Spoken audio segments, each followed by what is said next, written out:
Nearly 200 nations have assembled here this week. A declaration that for all the challenges we face, the growing threat of climate change could define the contours of this century more dramatically than any other. I hope while he's talking about climate change in Paris, he's also talking about how can the NATO forces and the U.S. coalition's forces and possibly the Russians work to defeat and destroy ISIS. Let's talk about it with our panel now that the president is in Paris at the conference. Syndicated columnist George Will. Juan Williams, columnist with The Hill, and syndicated columnist Charles Krauthammer. All right, George, I'll start with you. The president said having this gathering to discuss climate change there in Paris is an act of defiance against the terrorists. Your take? Oh, the people of ISIS, wherever they are in northern Iraq, are what, saying, oh, we've been rebuked? This is part of the problem, that everything is said to confirm global warming. And global warming is now said to cause everything else. So it's a theory that can't be refuted, which means it's no longer a scientific theory. The amazing thing is, never in history, anywhere ever, has all the power of the modern state, supplemented by mass education, supplemented by the mass media, supplemented by journalism and entertainment, been all employed for 30 years to propagandize about this sort of thing, about global warming and all the rest, to almost no effect. Fewer Americans carpool today to work than carpooled in 1980. SUVs have never been a larger proportion of the vehicles being sold in this country. The American people may profess occasionally to be concerned about global warming, but their behavior tells you that none of this propaganda has had any effect. And Juan, when Britt had his commentary a little bit earlier in the show, he pointed out the fact that when you ask people about real life impacts on them, would you pay more for gasoline? Would you pay more for electricity? The percentages were up in the 60s and 70% who oppose that if it would in some way allegedly counteract climate change. So a lot of folks just don't want to get on board, as George pointed out as well. Yeah, I think without leadership, without being able to persuade people of the importance of the issue, there's almost no base here. If you look at the poll numbers, it's very low. It's not a priority for the American people. And I think you see this reflected in the Congress, especially the Republican majority in Congress. They have no interest in dealing with this issue, dealing with cap and trade. That issue is basically stalled in a Republican Congress.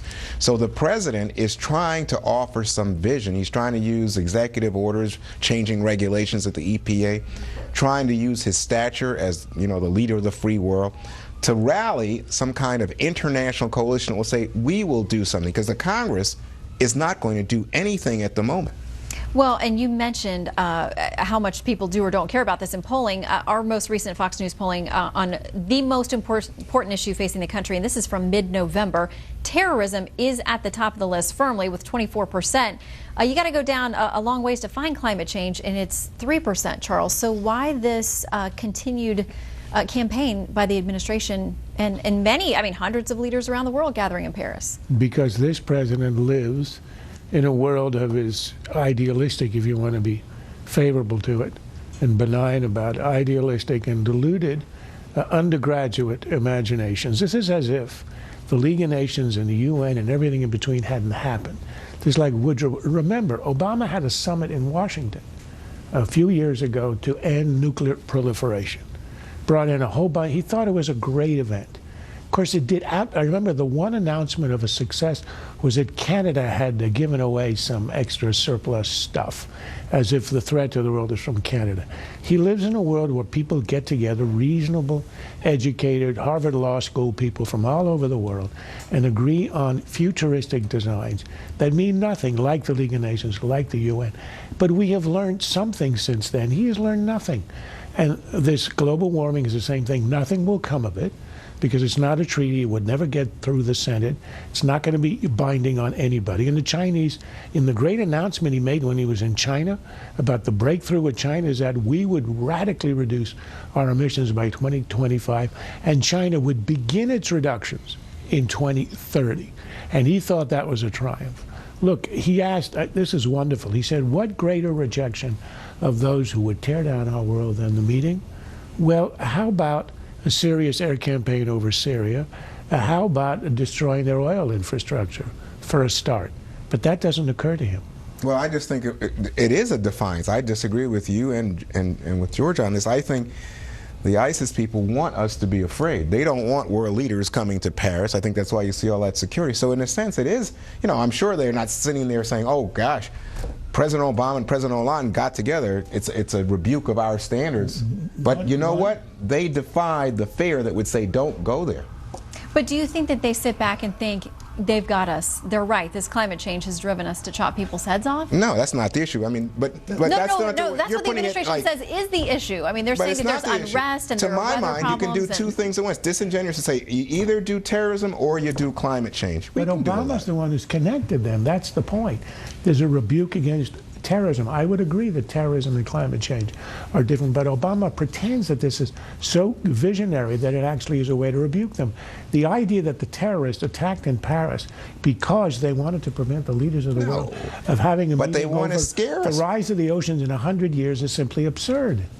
Well, the idea that people are driven to desperation and hence to terrorism by climate change neglects another competing fact. There are 1 billion people on this planet who have no electricity. Now, I would think that that might make them more irritable, if you will, than climate change. Well, and one, how do you answer, critics who say, as Charles pointed out, that China has been less committal, and India and some others with very specific guidelines. We're committing, I think, to cutting greenhouse gas emissions by 26 to 28% within a very short time frame, where they're saying they're going to work on it. They're thinking about it. There are critics who say when we have tougher standards here and they don't commit to the regulations there, manufacturers, other companies are going to want to go places where there is lax enforcement, like in China. Well, I think the bigger issue is we don't see that the Chinese are enforcing the deal that's there right now, even. So the question is about enforcement. You got to have it, otherwise it's not real. But the larger point, I think, is that the United States, which has, of course, historically the coal industry has been so big here, and we ship it overseas, has to show some leadership. Otherwise, these other countries, they're never going to do anything. They have no reason to do anything. But here's Obama showing leadership, and the Chinese in the first 9 months of the year have been licensing 4 coal-fired plants a week, and we're closing ours. So how is that helping the globe? And there are numerous battles, obviously court battles and others going on, George, to that end, about these EPA regulations and just how far the power can go. Well, it's over climate change that I think Congress will finally find its footing and say that executive power stops here. They can do that. All right, we'll see. Gentlemen, thank you. Up next, Brett Baer in New York with an all-star business panel on the state of the economy.